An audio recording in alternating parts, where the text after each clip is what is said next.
দীর্ঘদিন ধরে বেহাল অবস্থায় সাভারের তেঁতুলঝোড়া ইউনিয়নের বিভিন্ন রাস্তা।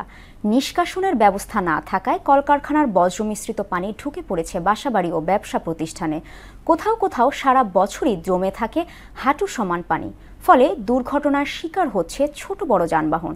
জিয়াউদ্দিনের প্রতিবেদন, জানাচ্ছেন তাহসিন তারিন। শিল্পাঞ্চল উপজেলা সাভারে এভাবেই নোংরা পানি মারিয়ে প্রতিদিন কর্মস্থলে যান হাজারো শ্রমিক। পানি জমে থাকায় দীর্ঘদিন ধরে বেহাল অবস্থা তেঁতুলঝোড়া ইউনিয়নের বিভিন্ন রাস্তা। কোথাও হাঁটু সমান পানি জমে থাকায় চলাচলের অনুপযোগী হয়ে পড়েছে। এছাড়া কলকারখানার বর্জ্য মিশ্রিত পানি ঢুকে পড়েছে বাসাবাড়ি ও ব্যবসা প্রতিষ্ঠানে। ঘটছে ছোট বড় দুর্ঘটনাও। পানি জমে থাকায় বাড়ি ছেড়ে চলে যাচ্ছে ভাড়াটিয়ারা। অনেক ব্যবসা প্রতিষ্ঠান লোকসানের সম্মুখীন। এই নিয়ে এলাকাবাসীর রয়েছে বিস্তার অভিযোগ। রাস্তাঘাটের পরিস্থিতি খারাপ, হনুগাতা পানি, আডুমান পানি অনাও আছে, রাস্তা বন্ধ, চলা যায় না, যাত্রী নামাইতে বইরেছি।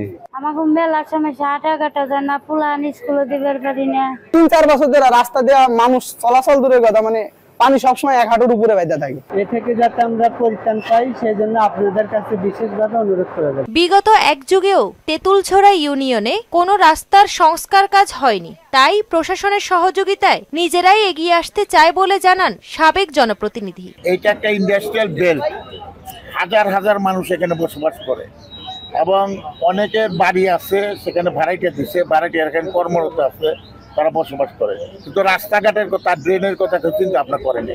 একটি রাস্তার সংস্কারের কাজ উদ্বোধন করা হয়েছে জানিয়ে উপজেলা নির্বাহী কর্মকর্তা বললেন, পর্যায়ক্রমে বাকি রাস্তাগুলোরও কাজ শুরু করা হবে। যে সব এলাকায় জলবদ্ধতা হয়, সেগুলো রাস্তাঘাট, ড্রেনেজ ব্যবস্থা উন্নয়নের জন্য কাজ করে যাচ্ছে। সেই অংশ হিসাবে কিন্তু আজকে এই রাস্তাটি শুভ উদ্বোধন হয়েছে। তো আমরা আশা করি যে পর্যায়ক্রমে যেসব রাস্তা রয়েছে, জলবদ্ধতা যেসব এলাকায় রয়েছে, আমরা সবগুলাই হলো যে একে একে সমাধান করবো ইনশাআল্লাহ। জনগণের দুর্ভোগ লাঘবে দ্রুত রাস্তাগুলো সংস্কার করতে প্রয়োজনীয় পদক্ষেপ নেবে প্রশাসন, এমন প্রত্যাশা ভুক্তভোগীদের। তাহসিন তারিন, মোহনা সংবাদ।